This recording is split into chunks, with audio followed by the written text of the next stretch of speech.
After I asked for a raise, my boss laughed in my face and said, "Why would we pay you more? You're like a reliable old toaster, you do one thing, and even that's barely worth keeping you around for." I nodded slowly, smiled, and spent the next month meticulously documenting every process only I knew how to do, and then quit right before their biggest annual project was due. Hi Reddit. This is a long one, but if you've ever been humiliated at work and wanted to get real, satisfying revenge, this one's for you. I used to work at a marketing firm in Dayton, Ohio. Not one of those big glass tower offices, we were in a beat-up building across from a Waffle House. About 50 people worked there. It wasn't fancy, but for a long time it was stable. I started there right out of college. Stayed 6 years. Learned everything there was to know about the systems behind our client work. CRM setups, email automations, back-end reporting. All the stuff that looked easy on the outside but was a mess behind the scenes. Nobody else really knew how it all fit together. They just knew when they pressed a button and it worked. Anyway, I wasn't flashy. I wasn't the one giving big pitches or throwing company parties. I just made sure things ran smooth. Quietly. And for 6 years, I thought that meant something. Turns out, it didn't mean a damn thing. It started when the yearly review season came around. They didn't even call it that officially. Dave, our director, just sent out an email: "If you think you deserve a raise this year, schedule 15 minutes with your manager." Real professional, right? So I put together a packet. Not just a list of my work, but actual data, client retention rates tied to my systems, hours saved by automations I built, revenue growth linked to better reporting I managed. I thought, there's no way they can argue with this. I walked into Dave's office with my folder. Nervous, sure, but hopeful too. He didn't even offer me a seat. Just leaned back in his chair, flipped through the pages once without reading, then tossed it onto the desk. Smirked. Laughed. Said, "And I will never forget this, why would we pay you more? You're like a reliable old toaster, you do one thing, and even that's barely worth keeping you around for." The people sitting nearby chuckled. Not everyone. But enough. Enough to make my face burn. I didn't argue. Didn't cry. Just nodded and said, "Thanks for letting me know."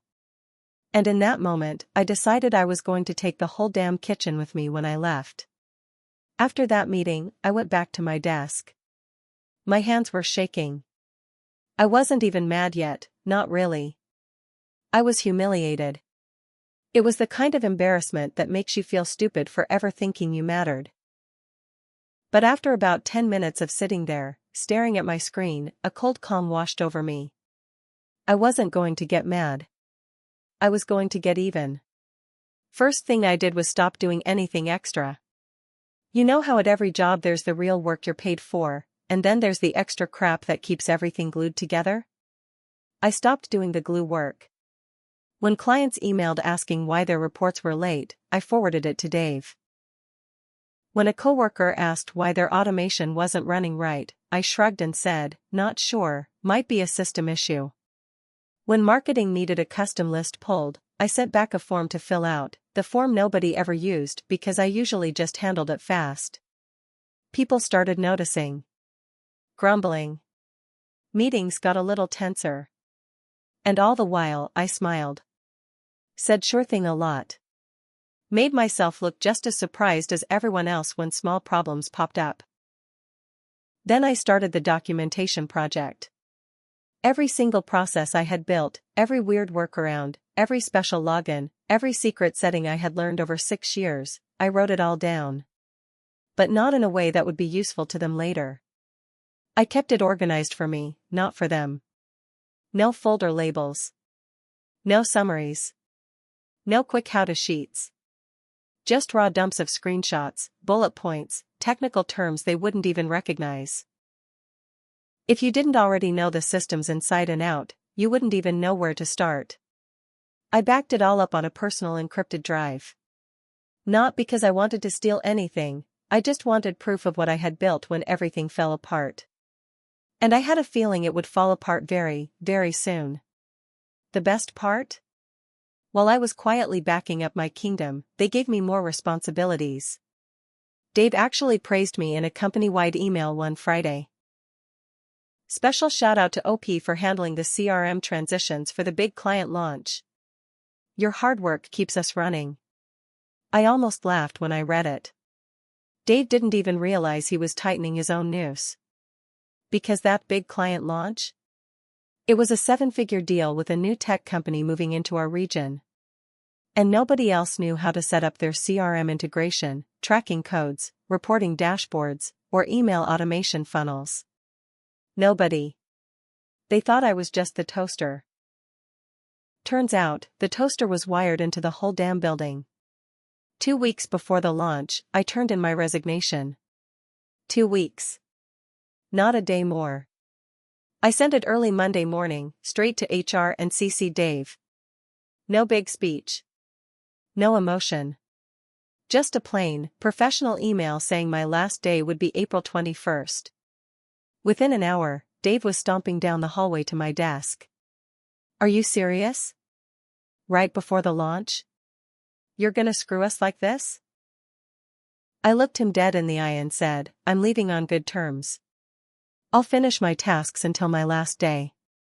He sputtered. Turned red. Started threatening to make sure this follows you and burn your references. I just smiled and said, please put anything you need to say in writing. He didn't. The next 2 weeks were like watching a slow-motion car crash. Nobody really knew what I did all day. They thought they did. They didn't realize I was the one making sure the client emails were personalized with the right data. They didn't realize I was the one setting up the multi-step nurture sequences. They didn't realize that every automatic report they loved seeing in their inbox every Monday morning? Yeah, that was me too. People kept asking, hey, before you go, can you just show me real quick how XYZ works?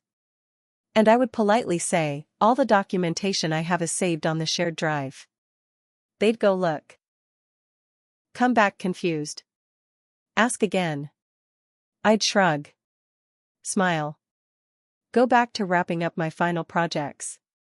A few days before my last day, it started getting ugly. Dave called an emergency all-hands meeting. He tried to make it sound like everything was under control, but you could see the panic sweating through his cheap dress shirt. At one point he actually said, we might experience some minor delays, but we have full redundancy across departments. Lies. Complete lies. There was no redundancy. I was the redundancy. On my final day, I cleared my desk.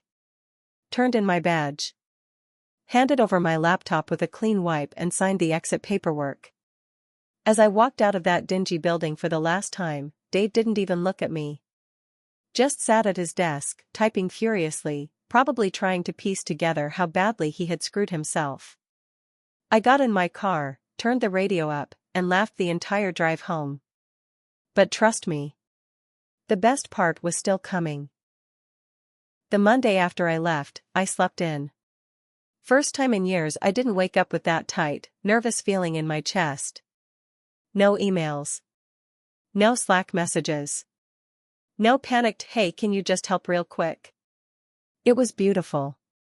Around noon, my phone started blowing up. Texts from old coworkers. First one, dude, they can't even log into the CRM. Second one, the integration's broken. Nothing is syncing. Dave is losing his mind. Third one, clients freaking out. They just CC'd the CEO in an email. I smiled, put my phone on silent, and went to get tacos. Meanwhile, at the office, things were falling apart. The new big client, the one with the 7-figure deal, expected a full email launch that Monday. Drip campaigns, personalized landing pages, custom reports for their executives.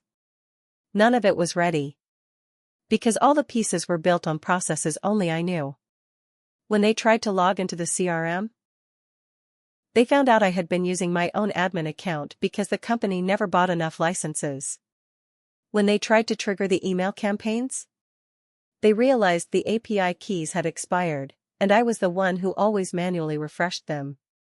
When they tried to pull client reports, the scripts I had written were set to run manually each Friday, and nobody else even knew where the scripts were stored.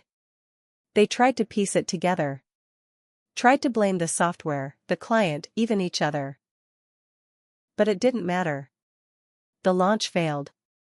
Emails didn't go out. Clients didn't get their offers. Potential customers didn't get follow-ups. Data was lost. And the tech company we were supposed to be impressing? They pulled the plug that Thursday. Walked away. Didn't pay the remaining balance. Took their business and reputation elsewhere. The fallout hit fast.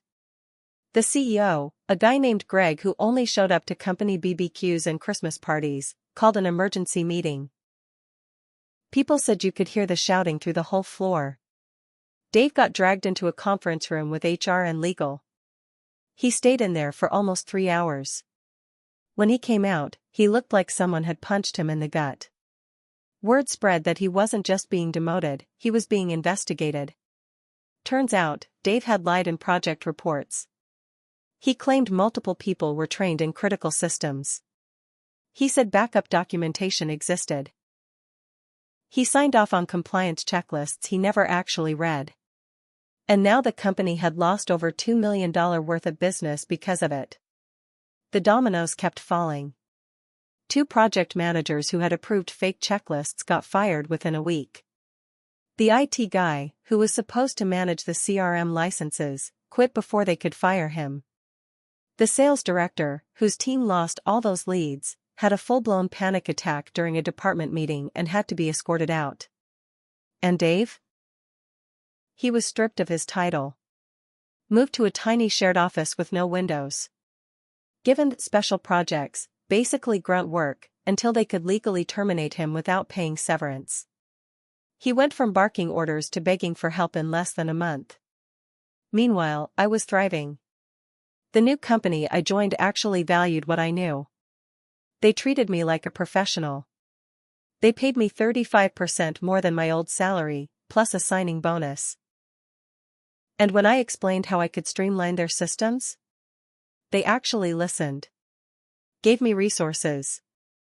Gave me time. No toaster jokes. No humiliation. Just respect. Still, I'm not gonna lie.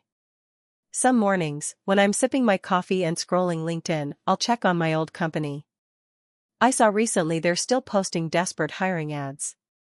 Looking for experienced CRM experts. Immediate openings for automation specialists. I wonder if they ever figured out where the API keys were stored. Probably not. And every time I make toast in my shiny new kitchen, I grin. Because sometimes the best revenge is knowing. They built their whole house on you, and you let it burn the second they forgot your worth. About a month after I left, when the dust was still settling, I got an email from an address I didn't recognize. When I opened it, my stomach actually twisted a little. It was from Dave. Subject line: Opportunity for reconnection. The body of the email was pure desperation dressed up as fake professionalism. He said he valued the institutional knowledge I had. He said there had been some unfortunate misunderstandings during my time at the company. He said they were interested in discussing contract opportunities if I was available. Translation: they were drowning. They wanted me to save them. And they were too proud to just say it. I didn't reply. I didn't even delete it. I just left it sitting there. Unread, unanswered, like a reminder that some bridges don't deserve rebuilding. 2 days after that, HR called me. Actual phone call. I didn't pick up, but they left a voicemail. Same song, second verse. Hi OP, just wondering if you'd be open to coming back as a consultant to help us through a transitional period. No mention of money. No apology. No accountability. They thought they could dangle the word consultant and I'd come running back to fix their mess. I blocked the number. About a week later, my old coworker Jenna, one of the few good ones, texted me, "You won't believe this. They're trying to blame you for the client loss. I called her immediately. She told me HR had started informal conversations around the office, saying that maybe I hadn't left everything properly documented. That maybe my departure had been more disruptive than necessary. That maybe I hadn't set up others for success. It was complete bullshit. I had no legal obligation to train anyone. I wasn't under contract to stay for the project. And they knew damn well they had ignored years of warnings about single points of failure.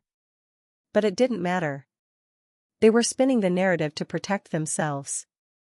Dave was desperate to save what little face he had left. HR was desperate to cover their asses with the executives.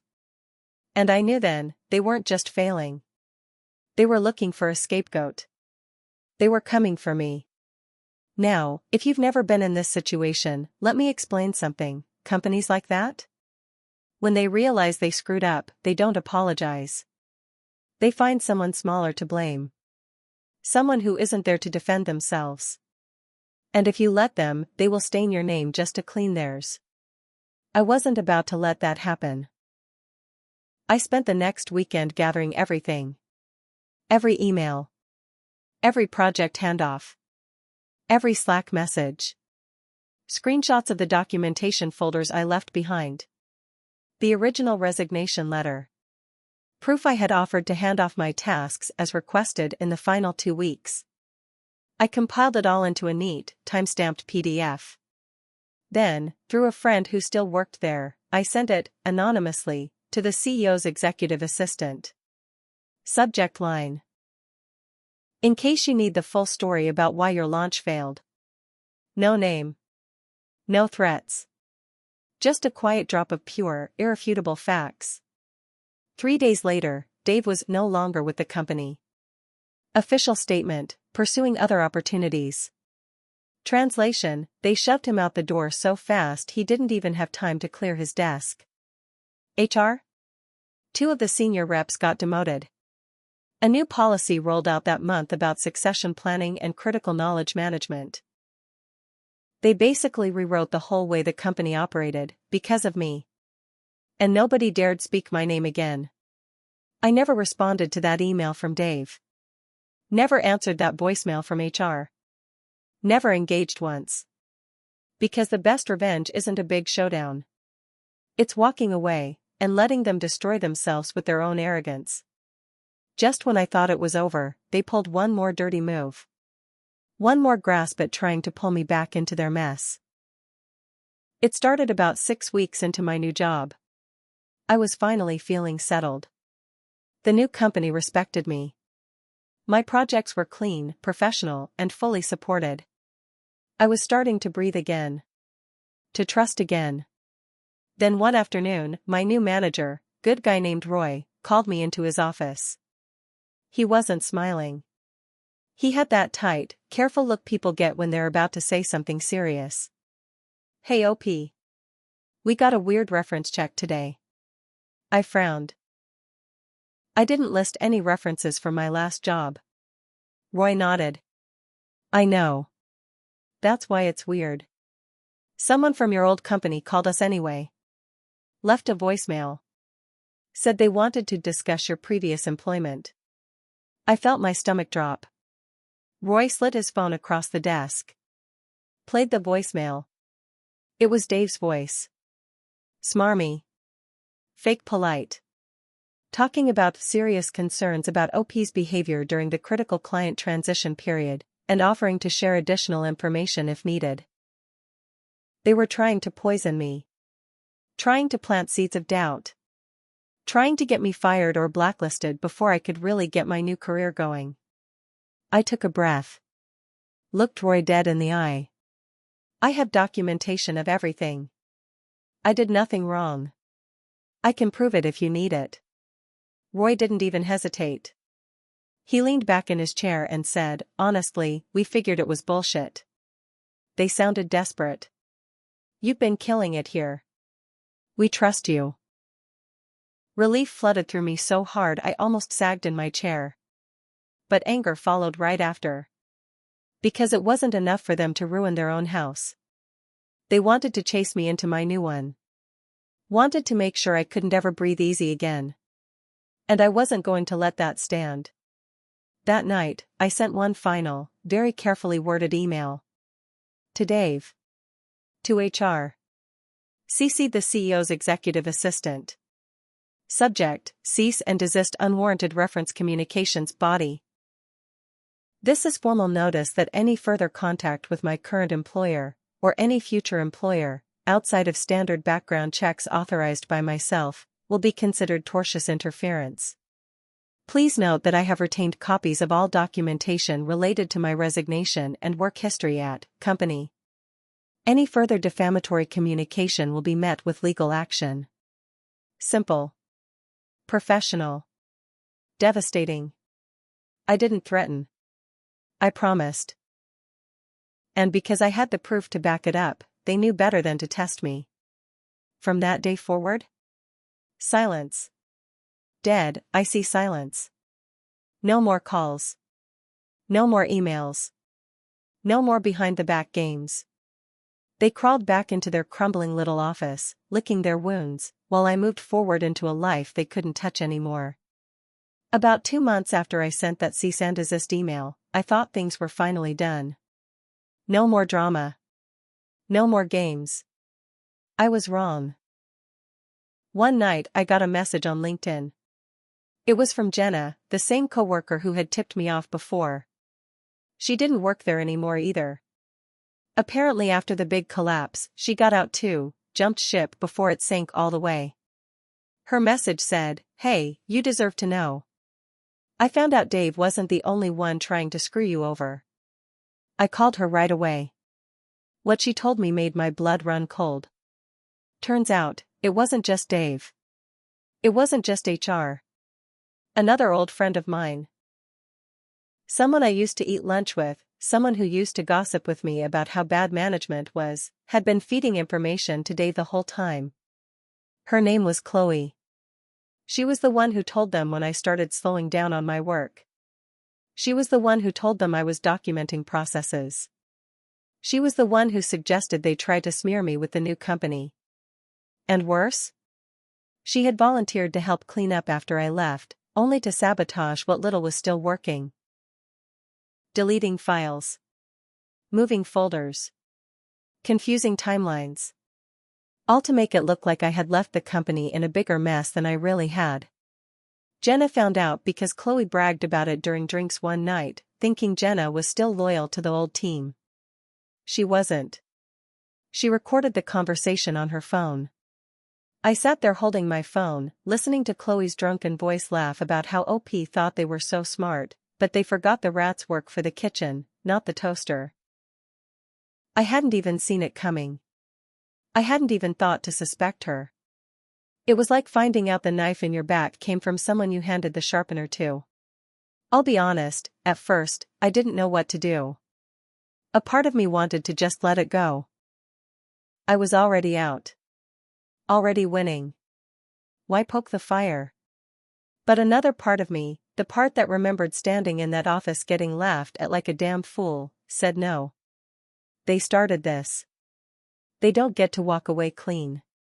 Jenna offered to send me the recording. I said yes. And then I made one last move. I didn't go to HR. I didn't go to Dave. I went straight to the CEO. Through a lawyer.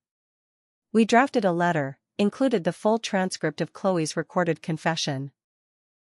Outlined how Chloe's actions, and by extension, the company's negligence, had materially contributed to the client loss. Stated clearly that if they attempted any further retaliation or defamation, I would file a formal lawsuit for damages, backed by direct evidence of internal sabotage. Gave them 14 days to respond. The letter was sharp. Professional.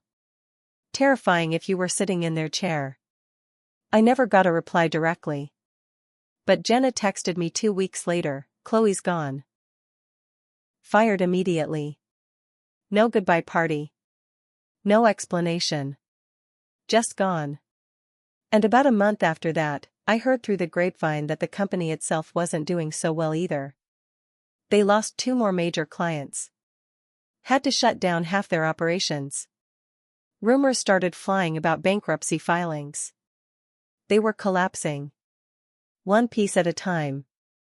And I wasn't lifting a single finger. They did it to themselves. At this point, they were bleeding out and everyone could see it. Even people outside the company were starting to talk. Local business blogs reported on their unexpected downsizing. Former clients posted vague but scathing reviews about broken systems and empty promises. On LinkedIn, past employees quietly updated their profiles with new jobs, nobody sticking around to defend the wreckage. And me? I was still at my new company, doing better than I ever had. Leading projects. Training new hires. Getting real respect, real bonuses, real leadership. But despite all of it, the success, the satisfaction, I wasn't at peace. Not yet. There was one last thing pulling at me. One last move I could make. About 6 months after I left, another LinkedIn notification popped up. The old company, desperate beyond belief, was advertising a relaunch initiative. They were trying to pretend nothing had happened. New branding. New slogans. Big smiles and awkward corporate photos. But I knew better. They were still built on the same broken foundation. The same rotted-out leadership. Just with fewer people now to notice the cracks. It would only be a matter of time before another big client walked away. Before another system failure exposed how empty the promises were. And I realized, I didn't have to lift a finger to destroy them anymore. They were already doing it themselves. Still, I had one final ace in my back pocket. One final file sitting untouched on my private drive. It wasn't stolen information. It wasn't illegal. It was something better. It was a full case study I had built months before leaving, documenting how the company's internal processes could easily collapse if critical redundancies weren't created. A complete, step-by-step breakdown of what would happen if they ignored their risks. I had written it as a proposal originally, a plan to help them fix their blind spots. I had even offered to present it to leadership. Dave rejected it out of hand. No time for that crap. Things work fine enough. And now? Now it was prophetic. It described exactly what had happened to them. I thought about it for days. Should I release it? Send it anonymously to clients? Post it online? Turn their final moments into a public autopsy? It would be so easy. A few clicks and they'd never land another big account again. In the end, I chose differently. Not because they deserved mercy. Not because I forgave them. But because they weren't worth another second of my life. I moved the file to a backup folder. Locked it away. Turned off the last light they had left inside my head. Because the real victory wasn't just watching them fall. It was standing tall while they crumbled to dust behind me. But if they ever tried to smear my name again? If they ever come clawing back at my career? That file will be ready. Waiting. Like a loaded gun under the bed. Because sometimes the best revenge isn't fire. It's knowing you're still holding the match, and choosing when, or if, to strike it. A few months after I locked away the case study, I heard the final news. It didn't come from LinkedIn. It didn't come from Jenna. It came from the local news. The company had filed for bankruptcy. Not the clean kind either, the desperate, messy kind where vendors don't get paid, former clients sue for damages, and employees are left standing outside with cardboard boxes. Turns out after losing the big tech client, they never recovered. Their relaunch flopped. No new clients wanted to work with a sinking ship. And once word got around about their internal disaster, and it did, because bad news moves fast, the few contracts they had left dried up and blew away. I sat on my couch, watching the news ticker scroll by. Local marketing firm, company name, files for bankruptcy after reported financial mismanagement and failed client deliverables. No mention of Dave. No mention of Chloe. No mention of me. Good. Because I wasn't part of their story anymore. I was the ghost that had slipped out the side door while the fire spread behind me. Was I perfect in all this? No. Looking back, I realize I made mistakes too. I stayed at that job too long, thinking loyalty mattered to people who didn't even remember my name outside of work hours. I gave too much for too little for too many years. I believed that being the reliable one meant they would protect me. I was wrong. And when I finally woke up, I didn't just walk away, I made sure the ones who laughed at me, humiliated me, and tried to destroy me paid the price. I didn't swing first. But I damn sure swung last. These days, my life is quieter. Better. I work for a company that values knowledge before politics. Where the bosses know your name for the right reasons. Where raises come because you earn them, not because you beg for scraps. Sometimes when I toast my bread in the morning, I think back to that meeting. The smirk. The laughter. The way they all thought I was just some old machine, chugging along, useless outside of a single task. And I smile to myself. Because now I know, the toaster never burns the house down. But if you break it enough times and call it worthless? Sometimes it just walks away. And lets the fire finish what it started.